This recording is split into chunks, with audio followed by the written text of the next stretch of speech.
So today's episode isn't about genre. This isn't about what kind of music you listen to. It's not about rap. It's not about metal.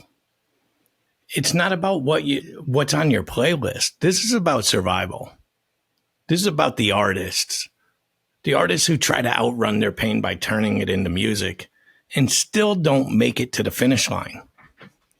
But this is Sunday service, and today we're going to talk about Mac Miller. I had a drug problem, for a long time. It wasn't just in music, but I definitely was going through a drug problem, and I think it was more my state of mind. I was just pretty depressed, as everyone. Even while successful? Yeah, I think it started with success. Yeah.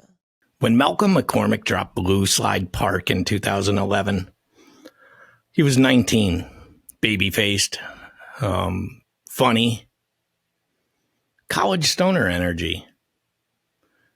A kid from Pittsburgh who turned mixtapes into platinum without a major label behind him. He had no record label. At first, people didn't even take him seriously. They saw a frat rapper, a party act. But that wasn't the story. Because Mac Miller never stopped growing and he never stopped hurting. While Mac's career was flourishing, behind the scenes he was battling personal demons.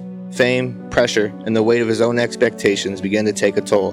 Mac was always open about his struggles with mental health and addiction, but as his music evolved, so did the depth of his pain. In interviews, Mac was candid about his relationship with substances. His 2014 album, Faces, was a raw, unfiltered look into his psyche. Tracks like Happy Birthday and Grand Finale revealed a man grappling with existential dread and the fear of burning out too soon. As the albums evolved, so did his depth. Watching movies with the sound off, Good AM, The Divine Feminine, and then swimming. And swimming is where people stopped. The beat slowed down, the words got heavier. There was something tired in his voice, not weak, just tired and honest. This wasn't about fame anymore. This was about depression. It was a self-worth, loneliness, regret. I was underrated.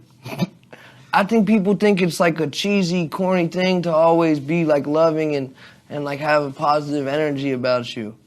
I was one of those people. I was like, man, I'd be so much more interesting if I was like self-destructing all the time and depressed and hated myself. Like I'm so much more interesting that way and more creative. It's not true. He said in interviews,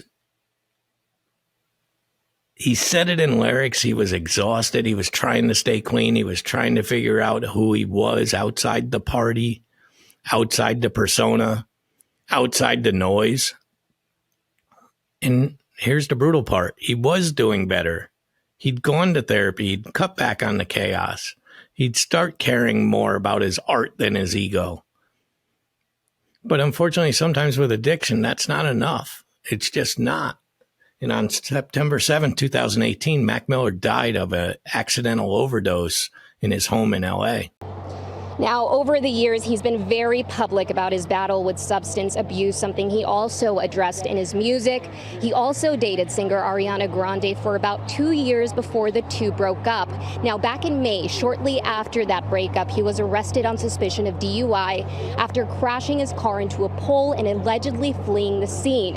His last tweet was posted Thursday evening when the rapper wrote about his upcoming tour set to begin in San Francisco. He just released his 5th studio album. Now, just a few minutes ago, or a while ago actually, this afternoon, Chance the Rapper tweeted this, saying, "I don't know what to say. Mac Miller took me on my second tour event, but beyond helping me launch my career, he was one of the sweetest guys I ever knew. Great man.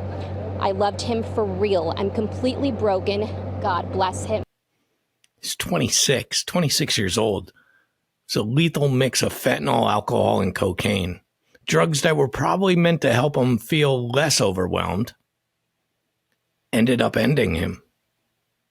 It wasn't a headline. It wasn't a heartbreak. Because for once, we saw an artist who was actually trying, and it still wasn't enough.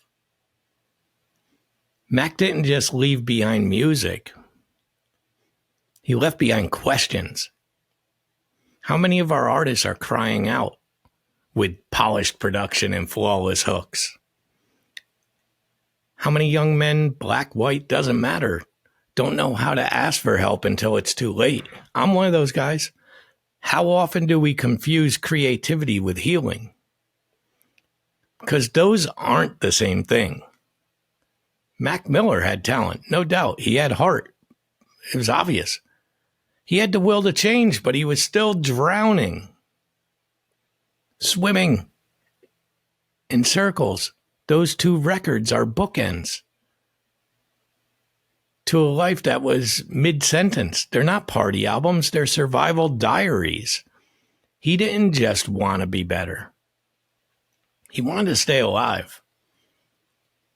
You could hear it if you listen, even now, maybe especially now.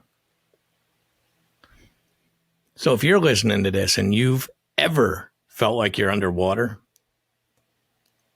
if you're almost doing better, but you're not sure if you'll make it, you're not alone. You're not.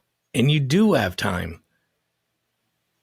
You can check out our podcast, Your Crisis Coach, with Scott H. Silverman and myself. It's on Apple, Spotify, YouTube. We talk about pain. We talk about shame, talk about real ways out. There's always a way back, and we'll do our best to help you. It's where we talk about the hard to talk about. But for today, I'm Fred Carroll, 2 Ds, 2 Rs, 2 Ls. This was Sunday Service. Mac Miller almost made it. Let that be a reason you do. Stay strong and stay loud.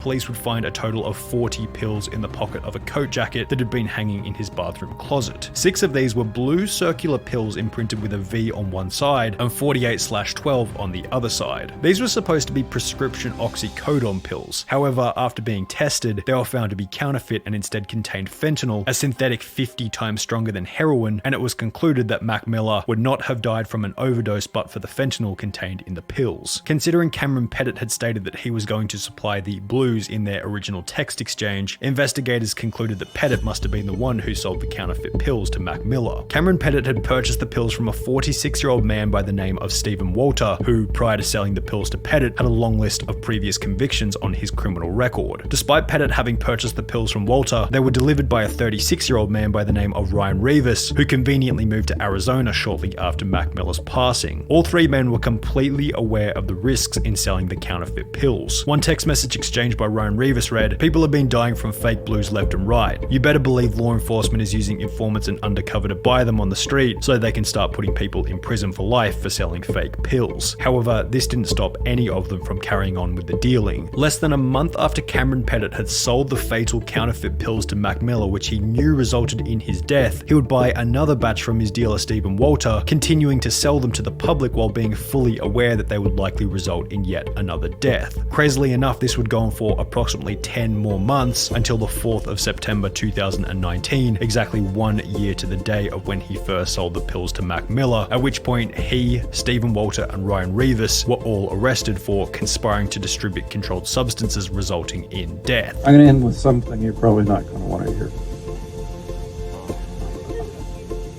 So they finally caught the motherfucker that sold him the drugs.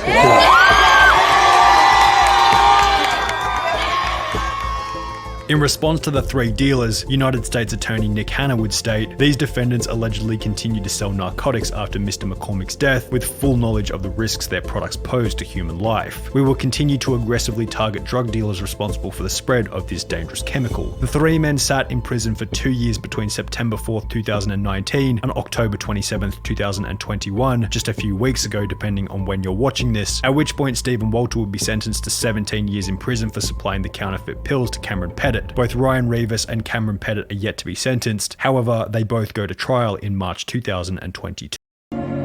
Have a good time, man. Have some fun. Having fun is okay. Get some love in your life, whether that be another person or just loving yourself, man. Love is good. Spread love. Spread love.